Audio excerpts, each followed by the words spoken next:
Bueno, la clase de hoy vamos a continuar con el tema sobre la muerte de Cristo.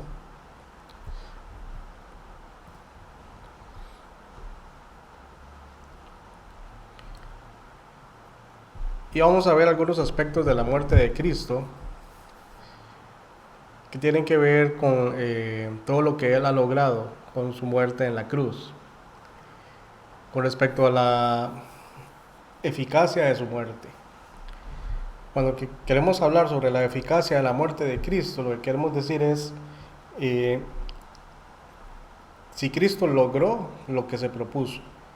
Es decir, si la muerte de Cristo en la cruz realmente alcanzó los objetivos que Dios había propuesto de redimir al ser humano. La palabra de Dios nos enseña que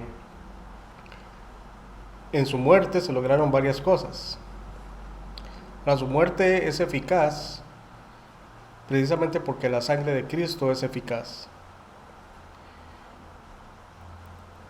En Romanos capítulo 5 dice: justificados pues por la fe, tenemos paz para con Dios por medio de nuestro Señor Jesucristo.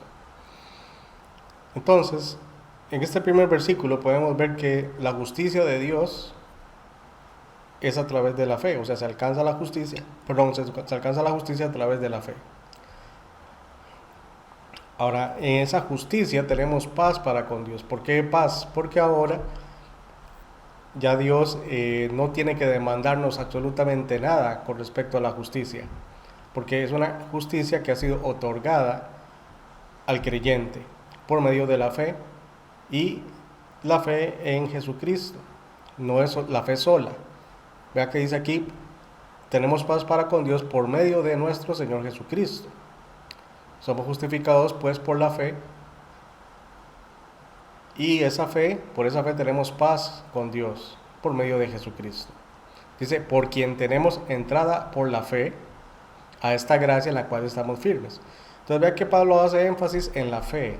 O sea, por eso es que la muerte de Cristo es eficaz, en el sentido de que todo lo que Dios quiere dar y otorgar en su gracia a aquella persona que tiene fe en Jesucristo, en realidad lo recibe. O sea, Dios lo da sin negarlo, Dios no lo niega en ningún aspecto. Dice: por quien también tenemos entrada por la fe a esta gracia en la cual estamos firmes. O sea, entrar a la gracia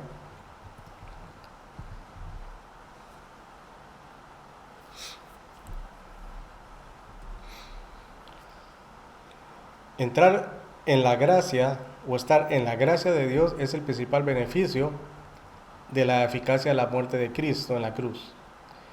Dice: y nos gloriamos en la esperanza de la gloria de Dios.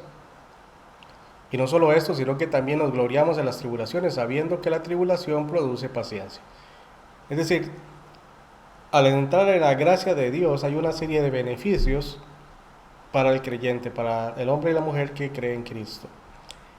La salvación de Dios es para llevarnos siempre de triunfo en triunfo, para llevarnos siempre en un avance de nuestra vida nueva, de nuestra vida espiritual, de nuestra vida en Dios, de nuestra vida en Cristo. Siempre es un avance, no es un estancamiento.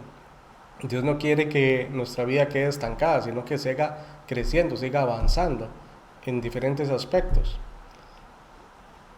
Ahora, la salvación de Cristo, o que tenemos en Cristo, aunque hacemos el énfasis siempre en el área espiritual, Dios quiere restaurar al ser humano en todos los aspectos de su vida. O sea, en su mente, en su alma, sus emociones, sus relaciones, eh, y todo en su salud y todo lo demás que tiene que ver con la vida que tenemos en este mundo. Pero tenemos que recordar que todos esos beneficios son temporales mientras estemos en este cuerpo. Pero la gracia de Dios nos da un beneficio que es eterno. Por eso es que aquí luego dice: y nos gloriamos en la esperanza de la gloria de Dios. ¿Por qué en la esperanza de la gloria de Dios? Porque al entrar por la fe en la gracia de Dios, se nos otorga esperanza. ¿Cuál esperanza? La esperanza de la vida eterna, la esperanza de la resurrección, la esperanza de habitar una tierra nueva y cielos nuevos. Esa esperanza de recibir un cuerpo glorificado, un cuerpo que ya no tiene las limitaciones ni las debilidades del cuerpo presente. Versículo 3, y no solo esto, sino que también nos gloriamos en las tribulaciones, sabiendo que la tribulación produce paciencia. Y eso es un aspecto interesante que marca Pablo acá, en el versículo 3, porque ¿por qué nos vamos a gloriar? ¿Por qué nos vamos a sentir satisfechos en la tribulación? Las circunstancias que vienen a golpear nuestra vida, por lo general van a producir dolor, van a producir frustración, van a producir ansiedad, van a producir preocupación. Pero para el creyente las tribulaciones es el medio por el cual puede ejercitar su fe y ser fortalecido en la fe.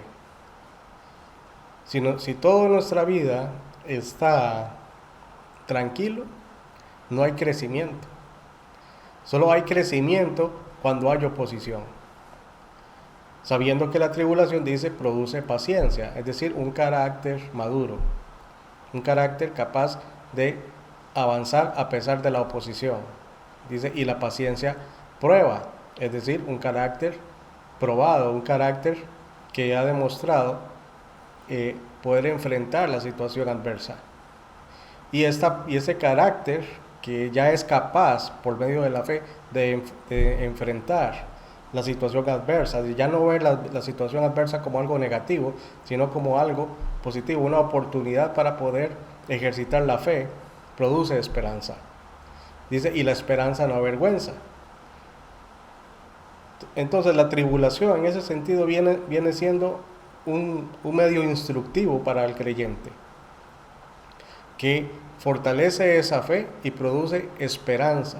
¿Por qué esperanza? Porque la tribulación nos recuerda que estamos en esta vida, en un mundo que está bajo pecado, pero que toda esta circunstancia un día va a dejar de ser. De manera que la tribulación nos hace mirar siempre hacia esa esperanza futura, hacia esa vida perfecta que Dios nos tiene prometida. Dice, la esperanza no avergüenza, porque el amor de Dios ha sido derramado en nuestros corazones por el Espíritu Santo que nos fue dado. Lo cual es importante porque es gracias al Espíritu Santo que nosotros podemos ejercer una fe creciente, una fe fuerte, una fe que desafía las circunstancias, una fe que nos permite seguir adelante a pesar de la oposición, a pesar de la situación adversa, a pesar de la duda o el temor.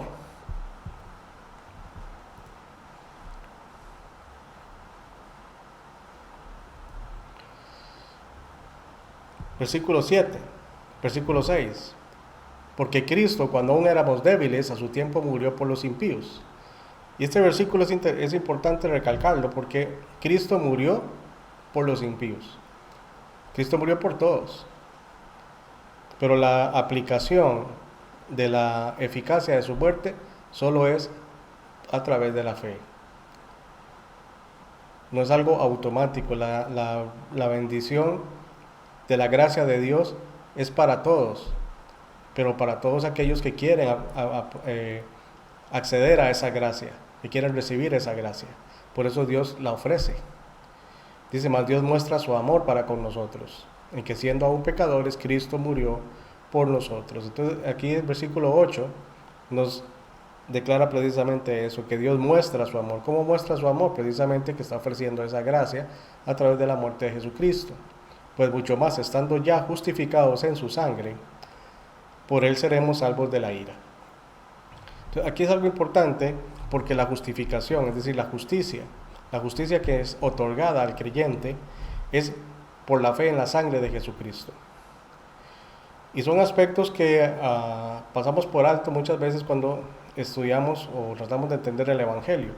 Todo creyente entiende que es por la fe en Jesucristo que se salva, pero es la fe en la persona de Cristo y en su sangre, precisamente en la sangre, porque es la sangre derramada de Jesucristo la que provee redención, es la que provee reconciliación, es la que provee justificación. Por eso dice, estando ya justificados en su sangre, por él seremos salvos de la ira. O sea, ya no hay condenación para aquella persona que ha puesto su fe en la sangre de Jesucristo. Versículo 10, porque siendo enemigos, fuimos reconciliados con Dios por la muerte de su Hijo. Mucho más, estando reconciliados, seremos salvos por su vida. Y no solo esto, sino que también nos gloriamos en Dios por el Señor nuestro Jesucristo, por quien hemos recibido ahora la reconciliación. Ahora, la muerte de Cristo es importante porque esa muerte fue una muerte de cruz. Y eso es lo que predicamos en el Evangelio, o lo que predica el Evangelio, la muerte de Cristo en la cruz. Y Pablo siempre enfatiza la muerte de cruz o a Cristo crucificado.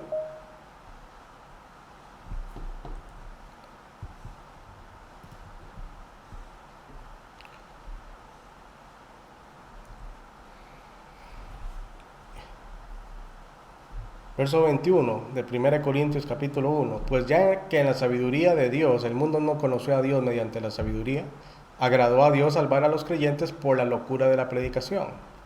Porque los judíos piden señales y los griegos buscan sabiduría. Pero nosotros predicamos a Cristo crucificado, para los judíos ciertamente tropezadero, y para los gentiles locura. Mas para los llamados, así judíos como griegos, Cristo, poder de Dios y sabiduría de Dios. Entonces, la cruz de Cristo es el tema central del Evangelio. Sin la cruz no hubiera habido redención. Sin la cruz no hay reconciliación. Sin la cruz no hay justificación. Sin la cruz no hay acceso a la gracia de Dios.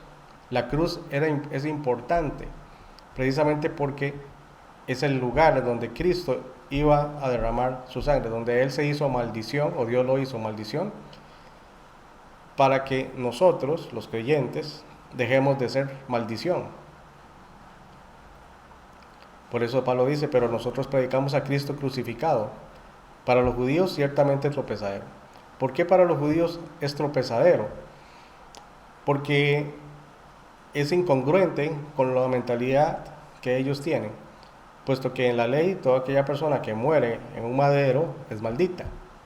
Entonces, ¿cómo se puede obtener justicia a través de alguien que ha sido maldito? Entonces es una contradicción en la mente de ellos. Y para los gentiles es locura porque ellos no entienden ese que a través de una muerte se puede obtener justicia.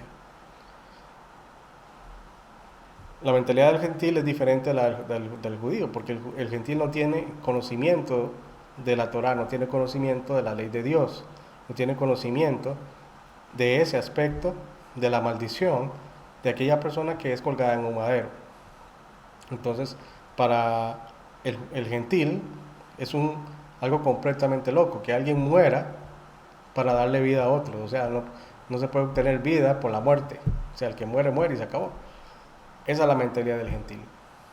Pero para el creyente, Jesucristo es poder de Dios porque es un poder que liberta, es un poder que da vida, y sabiduría de Dios.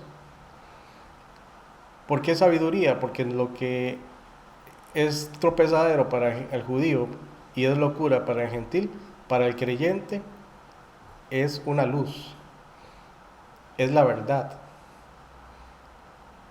es una revelación completa.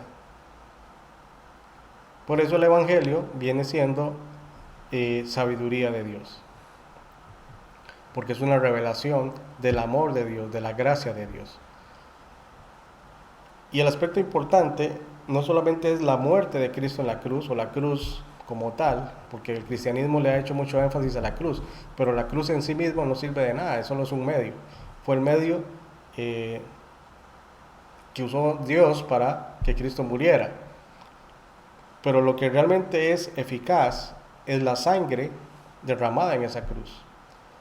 Es el cuerpo de Cristo clavado en esa cruz. Eso es lo que es realmente eficaz. Por eso la eficacia de la muerte de Cristo radica en el derramamiento de su sangre. porque si no hay derramamiento de sangre no hay remisión de pecados. Mateo capítulo 26. Cristo enfatiza esa verdad. Mateo 26, 28 dice, 27, que es cuando Cristo está instituyendo la señal del pacto, y tomando la copa y habiendo dado gracias les dio diciendo, bebed de ella todos, porque esto es mi sangre del nuevo pacto, que por muchos es derramada para remisión de los pecados. Entonces la sangre de Cristo es para remisión de los pecados y está simbolizada precisamente por el fruto de la vid que está contenido en la copa del nuevo pacto. Y os digo que desde ahora no beberé más de este fruto de la vid hasta aquel día que lo beba nuevo con vosotros en el reino de mi Padre. Entonces el versículo 29 habla de un evento escatológico del cual todo el creyente va a participar.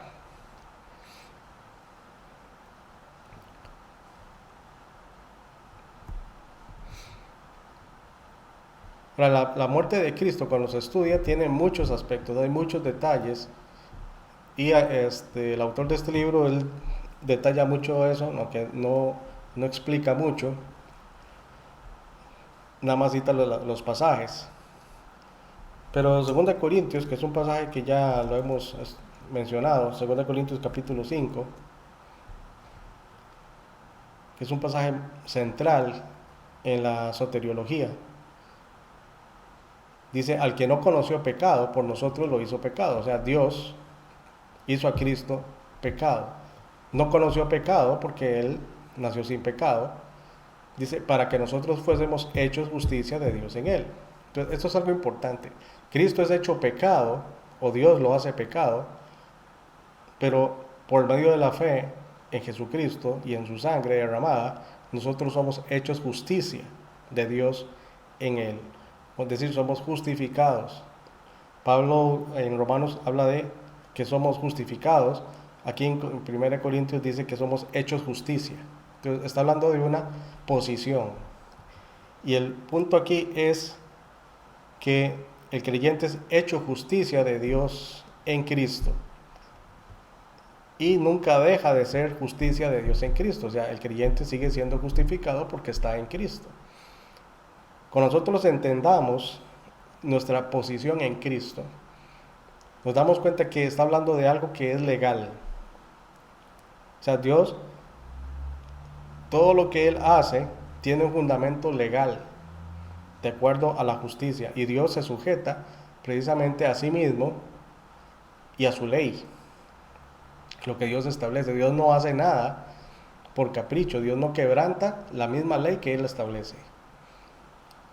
De manera que la ley de Dios demandaba la justicia, o sea, una satisfacción de la justicia de Dios, pero esa justicia demanda la muerte del infractor.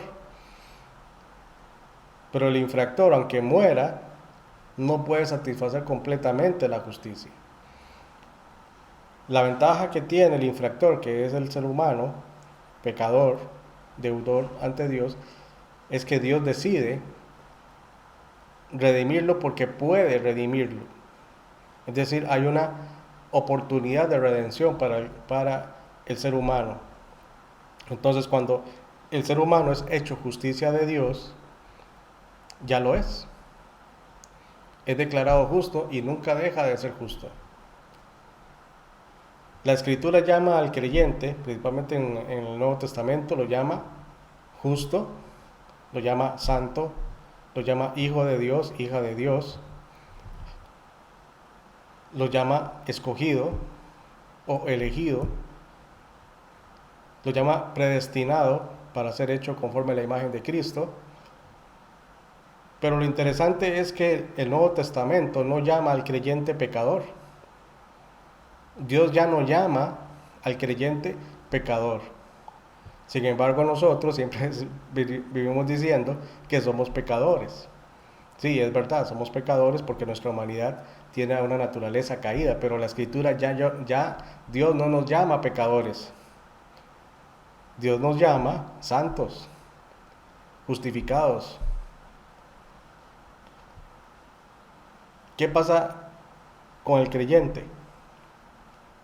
Que la Biblia sí enseña que el creyente puede tropezar, puede pecar, pero hay restauración para el creyente si éste peca.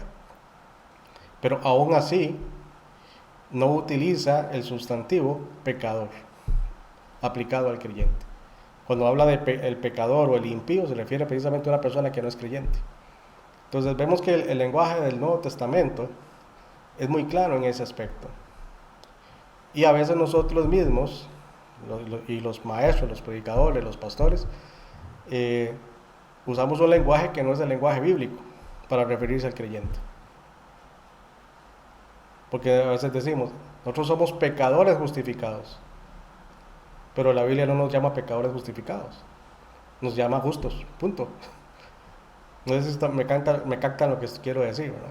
Entonces, esa es la forma en que Dios nos ve ahora que somos hechos nuevas criaturas en Cristo, que somos hechos justicia de Dios en Él. Somos justos y Dios nos ve como justos, nos ve como santos, nos ve como hijos de Dios. Ya no nos ve como pecadores, porque ya el pecado, Cristo lo clavó en la cruz del Calvario y ahí se acabó todo. Pero Dios es consciente de que el pecado sigue presente en la vida del creyente y el pecado va a seguir estorbando, va a seguir siendo una molestia.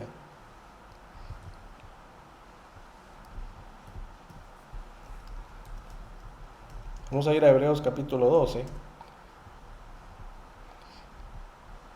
Vea lo que dice la Escritura. Por tanto, nosotros también, teniendo en derredor nuestro tan grande nube de testigos, despojémonos de todo peso y del pecado que nos asedia y corramos con paciencia la carrera que tenemos por delante. Entonces la Biblia sí declara que hay pecado, o puede haber pecado en el creyente, que puede estorbar su vida espiritual. Por eso dice acá, despojémonos de todo peso y del pecado que nos asedia y corramos con paciencia la carrera que tenemos por delante, puesto los ojos en Jesús, el autor y consumador de la fe, el cual por el gozo puesto delante de él sufrió la cruz, menospreciando lo oprobio, y se sentó a la diestra del trono de Dios. Entonces, aquí el llamado es que el creyente tiene que conquistar su pecado, tiene que vencer su pecado, tiene que despojarse del viejo hombre, tiene que despojarse del viejo hombre que está viciado, tiene que renovar su mente para poder correr la carrera que tiene por delante. Pero ¿cómo se corre esa carrera? Poniendo los ojos en Jesús, no poniendo los ojos en cualquier otra cosa, sino en Jesús. Pero vea que la Biblia nos enseña claramente, sí, esa es la condición del creyente. Sigue siendo un ser humano, sigue siendo un ser humano débil. Pero ¿cuál es la diferencia? Que delante de Dios, ya Dios no lo ve como un fracaso, lo ve más que vencedor por medio de Jesucristo. Y si nosotros aprendiéramos a vernos de esa manera, viviríamos una vida cristiana muy distinta de la que hemos vivido. Porque nosotros tenemos que desarrollar nuestra identidad en Cristo. Por eso dice aquí, puesto los ojos en Jesús. Entonces, ¿por qué ponemos los ojos en Jesús? Porque tenemos que amoldarnos a Jesús. Tenemos que ser como Jesús. Y lo podemos hacer por el Espíritu Santo que está en nosotros, que nos ayuda a ser como Jesús. Ok. Ahora, con respecto a la forma de la muerte de Cristo,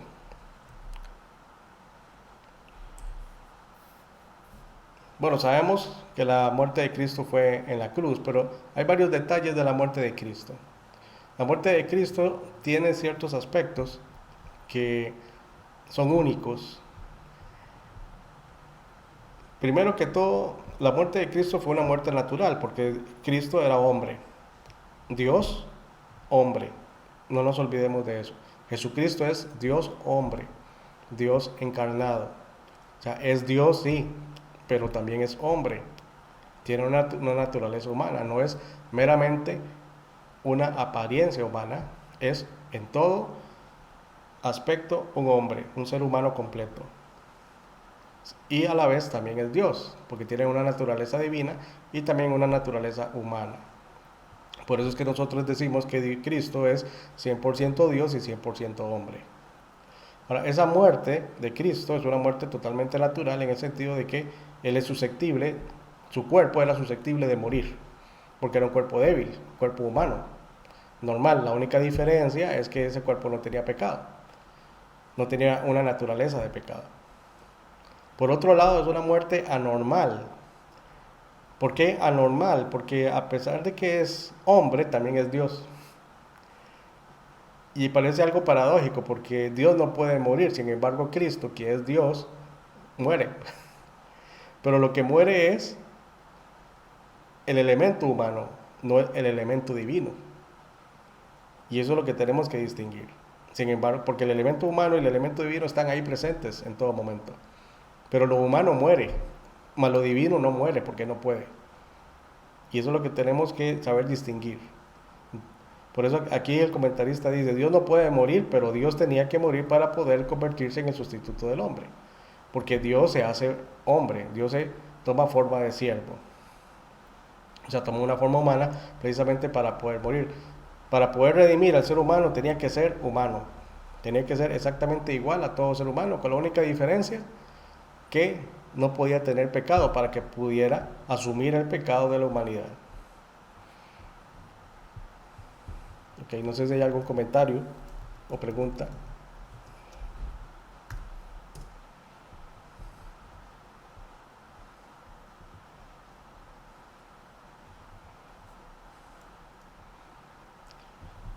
En Romanos capítulo 6, verso 21 dice, pero ¿qué fruto teníais de aquellas cosas de las cuales ahora os avergonzáis? Porque el fin de ellas es muerte. O sea, aquí está Pablo hablando de que por la naturaleza pecaminosa vivíamos en esclavitud del pecado, pero tenemos que conquistar nuestro pecado. Verso 20 dice, porque cuando erais esclavos del pecado erais libres acerca de la justicia de Dios, porque no teníamos justicia, pero ahora, verso 22, mas ahora que habéis sido libertados del pecado, y esta es una libertad judicial, ¿verdad? No una libertad completa en el sentido de que el pecado o la naturaleza pecaminosa ha sido quitada del cuerpo nuestro. No, la naturaleza pecaminosa tiene que morir cuando este cuerpo muera. ¿Cuál es la diferencia? Que ahora esa naturaleza pecaminosa puede ser sometida por el poder del Espíritu Santo, que nos da dominio propio. Mas ahora que habéis sido libertados del pecado y hechos siervos de Dios, tenéis por vuestro fruto la santificación y como fin la vida eterna. Entonces vea que dice acá, tenéis por vuestro fruto la santificación. Y esta es una santificación progresiva, es el proceso mediante el cual nos vamos despojando del viejo hombre, nos vamos despojando de la vieja vida y vamos adoptando la nueva vida que es en Cristo Jesús. Dice, porque la paga del pecado es muerte, mas la dádiva de Dios es vida eterna en Cristo Jesús, Señor nuestro. Entonces la paga del pecado es muerte en el sentido de que si no recibimos la justicia de Dios, lo que recibimos es muerte. Rechazar la justicia de Dios, rechazar la gracia de Dios, lo que nos queda es muerte. Pero ya en Cristo ya no hay muerte. Por eso dice aquí, mas la dádiva de Dios es vida eterna en Cristo Jesús. Aquí Pablo está hablando precisamente de eso. O sea, si la persona rechaza esa justicia, la paga que recibe es muerte. El resultado es muerte. No solamente la muerte natural, con su naturaleza pecaminosa, sino la muerte espiritual por la eternidad. Pero si recibe el regalo de Dios, la dádiva de Dios, que es algo que Dios está dando de manera gratuita para el ser humano, mas no gratuita para Dios, porque Él tuvo que pagar el precio más alto, que fue dar su vida por el pecador. Mas la dádiva de Dios es vida eterna. Entonces Dios está regalando la vida eterna. Dios está dando la vida eterna. Dios quiere darle vida eterna a todo el mundo. Y esa vida eterna está en Cristo Jesús. Por eso dice, mas la dádiva de Dios es vida eterna en Cristo Jesús, Señor nuestro. Y ya que siempre el énfasis en el Nuevo Testamento, y Pablo lo utiliza mucho, es en Cristo. En Cristo Jesús. Porque está hablando de posición. Es una condición legal. Es una condición que ya una vez por estar en Cristo, eso no cambia. Eso no cambia. Lo que nosotros hagamos no va a cambiar la justicia de Dios, no va a dejar, o sea, si nosotros fallamos o tropezamos, no vamos a dejar de ser justos delante de Dios, seguiremos siendo justos.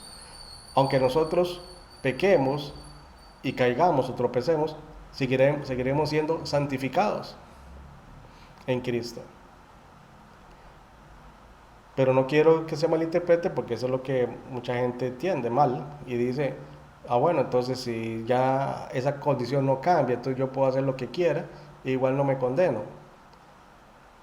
El asunto es que vean lo que dice aquí, que tenéis por verso 22, mas ahora que habéis sido libertados del pecado y hechos siervos de Dios, tenéis por vuestro fruto la santificación. Entonces, lo natural es que si venimos a Cristo, somos justificados, lo que sigue es la santificación. El Espíritu Santo nos lleva a dar fruto de santificación. De manera que una persona que piense así es una persona no regenerada. Está buscando simplemente una justificación para su pecado. Entonces, si una persona se dice ser cristiana y tiene esa mentalidad, debe revisar si realmente nació de nuevo o no, porque el fruto del nuevo nacimiento es la santificación. Es el deseo de despojarse del pecado, de conquistar su pecado, de conquistar su naturaleza pecaminosa, de dejar la vieja vida y adoptar una nueva vida. Porque ahora es una nueva criatura. Entonces el Espíritu Santo propicia eso en el corazón de la persona. Pero si eso no existe en el corazón de la persona, entonces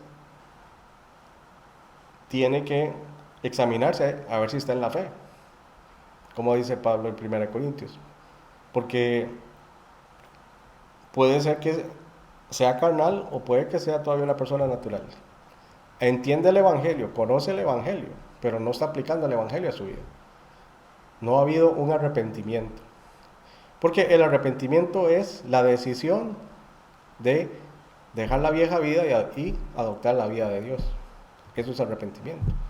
Arrepentimiento no es que me siento mal y me siento triste porque yo era un pecador que estaba perdido y sin Cristo. Pero eso no sirve de nada. Lo que sirve es el cambio. El verdadero arrepentimiento es el cambio, el volverse a Dios, el tomar la decisión de, ok, dejo esto, dejo mi pasado y ahora en Cristo comienzo algo nuevo. Eso es arrepentimiento. Ok.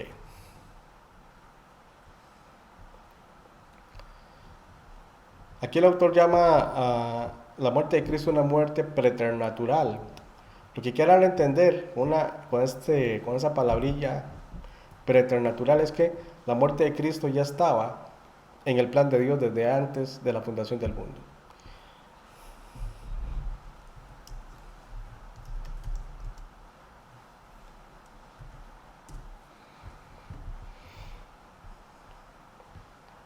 Primera de Pedro 1 dice,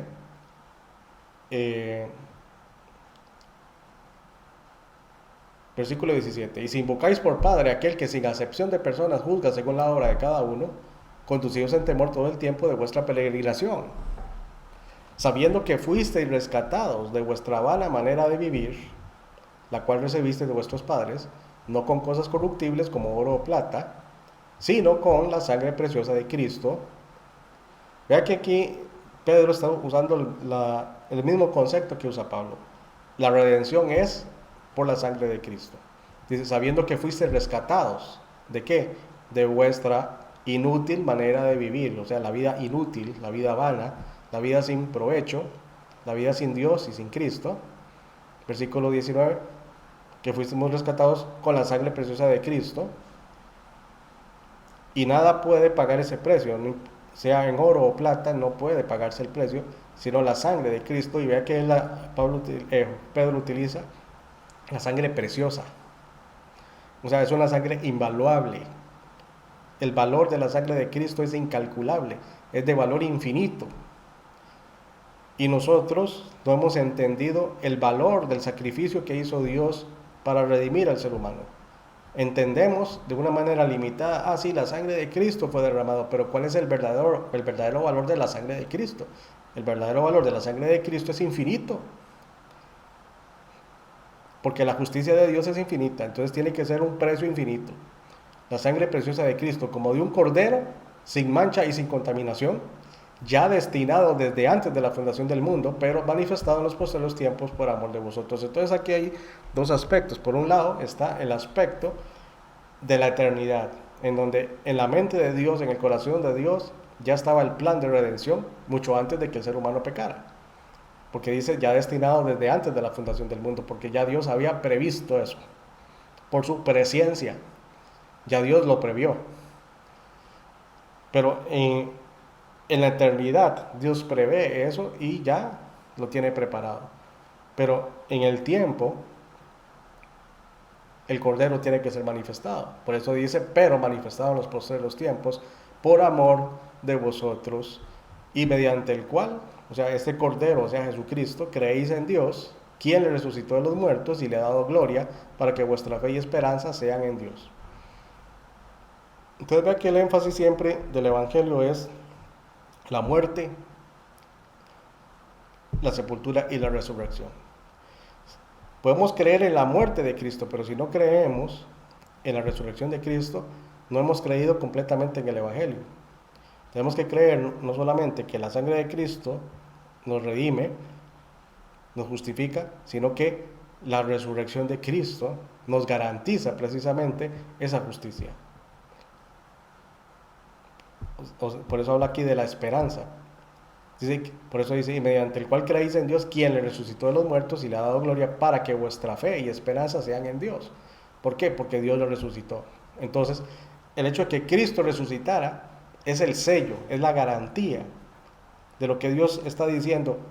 Así como Él resucitó, con eso doy garantía de que verdaderamente usted y yo tenemos vida eterna, así que tenemos esperanza asegurada. La esperanza asegurada porque Cristo resucitó. Y si Dios resucitó a Cristo, y si Cristo mismo también resucitó, y Él mismo dice que Él nos va a resucitar, podemos estar confiados de que efectivamente la esperanza es la resurrección a vida eterna. Y en cuarto lugar, una muerte sobrenatural. Es una muerte sobrenatural porque interviene el poder de Dios. Y interviene el poder de Dios no en la muerte en sí misma, sino en la resurrección, en la victoria sobre la muerte. Vamos a ir a Juan capítulo 10.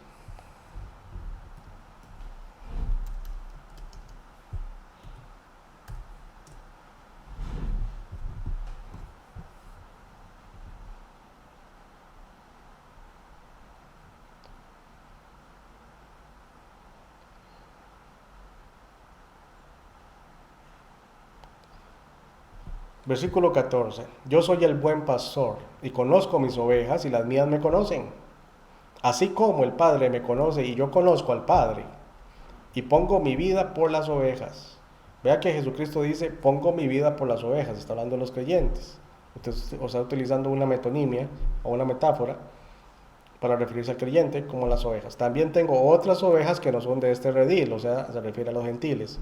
Aquellas también debo traer y oirán mi voz y habrá un rebaño y un pastor. Por eso me ama el Padre, porque yo pongo mi vida para volverla a tomar. Y aquí vemos a Jesucristo que está declarando un aspecto que es propio de su deidad. Dice, yo pongo mi vida para volverla a tomar. Si Él no fuera Dios, Él no podría poner su vida para volverla a tomar. Pero como Él es Dios hombre, Él está aquí afirmando precisamente que Él pone su vida, pero igual Él la volverá a tomar. Es decir, Él va a vencer a la muerte, Él va a resucitar. Nadie me la quita, sino que yo de mí mismo la pongo. Y es algo importante. Cristo está dispuesto a poner su vida. Nadie le está exigiendo, nadie le está obligando. Él de sí mismo pone su vida. Por eso dice, por eso me ama el Padre, porque yo pongo mi vida para volverla a tomar. Nadie me la quita, sino que yo de mí mismo la pongo. Tengo poder para ponerla y tengo poder para volverla a tomar. Este mandamiento recibí de mi Padre. Entonces aquí vemos que Jesucristo declara que Él puede ejercer poder sobrenatural para volver a tomar su vida una vez que Él haya cumplido su muerte en la cruz del Calvario. Porque una vez cumplida la muerte, el derramamiento de la sangre en la cruz del Calvario, ya no hay necesidad de que Él permanezca muerto. De hecho, no tiene legalmente, Él no tiene que permanecer muerto porque Él no tiene pecado. Como Él es sin pecado, Él puede perfectamente y legalmente, de acuerdo a la justicia de Dios, retomar su vida. Y lo hace no con el mismo cuerpo con que Él murió en la cruz, sino con ese cuerpo transformado o glorificado. Entonces Jesucristo resucita con una humanidad nueva, una humanidad glorificada, una humanidad diseñada para la eternidad.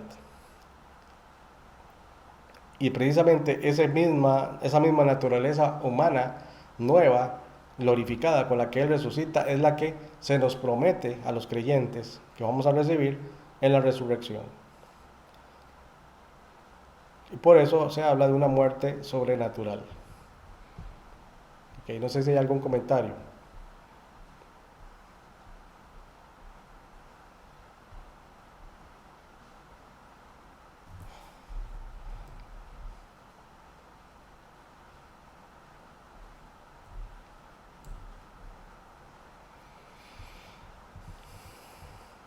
Okay. Hay varios aspectos de la muerte de Cristo, de la doctrina de la muerte de Cristo, que vamos a ver así brevemente. El concepto de expiación. El concepto de expiación, lo que significa es, en el Antiguo Testamento, es cubrir el pecado. Y se utiliza mucho en la epístola a los Hebreos para hablar del cubrimiento de los pecados, que está tipificando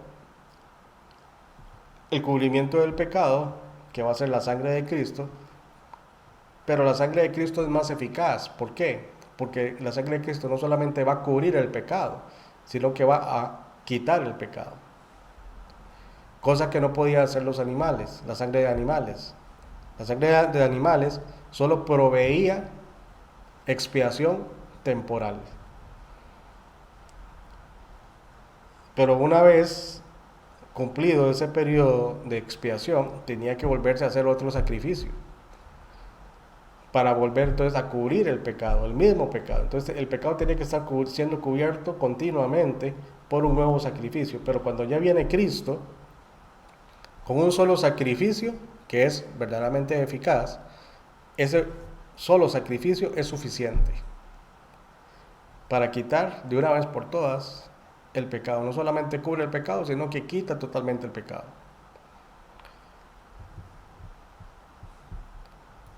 Y aquí cita Hebreos capítulo 2. Hebreos capítulo 2.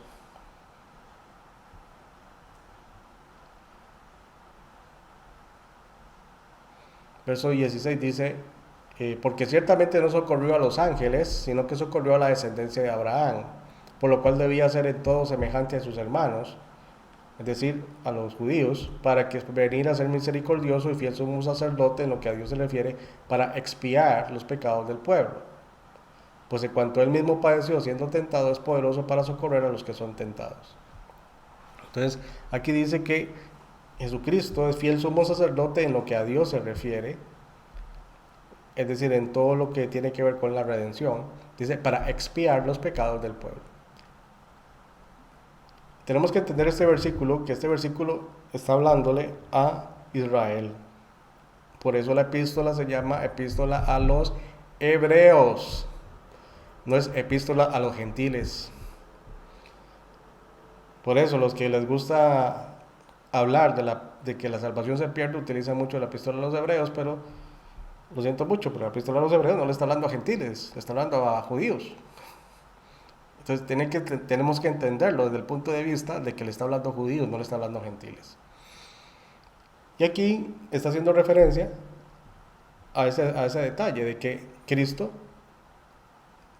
viene a ser el que verdaderamente va a expiar los pecados de Israel. Por eso dice, para expiar los pecados del pueblo. Por eso dice aquí que tiene que ser en todos semejantes a sus hermanos. Él es judío. Y él dice que vino a socorrer a la descendencia de Abraham. ¿De dónde vienen los judíos? De Abraham. ¿Ok? Ya 3 versículos que están haciendo énfasis precisamente que le está hablando a hebreos, a judíos, a los descendientes de Abraham. Todas las demás epístolas le está hablando a qué? A gentiles. Entonces todo lo que Pablo ya había enseñado en sus epístolas a los gentiles, cuando viene a la epístola a los hebreos, es una epístola que está dirigida exclusivamente a la condición que tienen los judíos, creyentes y no creyentes, porque la epístola está dirigida a judíos o a hebreos, tanto creyentes como no creyentes. Por eso es que hace una justificación, hace una apología, porque esta es una epístola apologética. Esta epístola lo que trata de demostrar es que Cristo es suficiente, que ya no es necesario el antiguo pacto, que el antiguo pacto es un anuncio, un tipo, una representación de lo que Cristo iba a hacer en su sacrificio. Y ya una vez venido Cristo, ya ese sacrificio cumplió todo lo que el antiguo pacto no podía cumplir, porque solo daba una provisión temporal.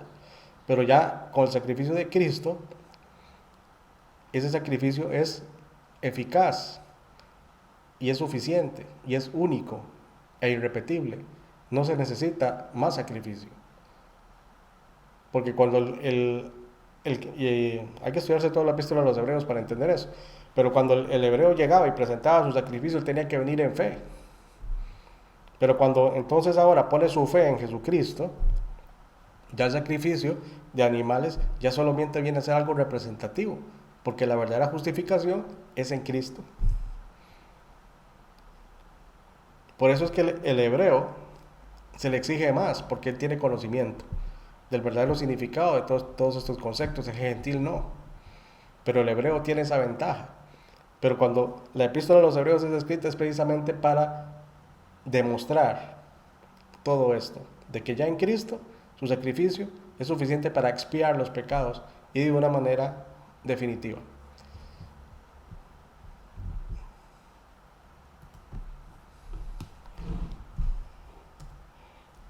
Ahora en Hebreos capítulo 10 es un capítulo que habla bastante sobre eso. Dice, porque la ley, teniendo la sombra de los bienes venideros, o sea, la representación de los bienes venideros, ¿cuáles bienes? De todo lo que Dios provee por la gracia. Dice, no la imagen misma de las cosas. Es decir, la ley por sí misma no puede justificar. Entonces, ¿por qué? Porque la ley no tiene la imagen misma, o sea, no es lo real, es solamente una representación. Dice, nunca puede, por los mismos sacrificios que se ofrecen continuamente cada año, porque los sacrificios son temporales, hacer perfectos a los que se acercan. No se puede. De otra manera cesarían de ofrecerse, porque si la ley y los sacrificios que exigía la ley fueran suficientes, no era necesario que Cristo muriera. Por eso dice aquí, de otra manera cesarían de ofrecerse. Ya con solo una vez que se ofreciera, ya no se necesita más. Pero el sacrificio es imperfecto. Dice, pues los que tributan este culto limpios una vez no tendrían ya más conciencia de pecado. Pero en estos sacrificios cada año se hace memoria de los pecados. Por eso les explicaba que la expiación de que se habla en la ley es temporal.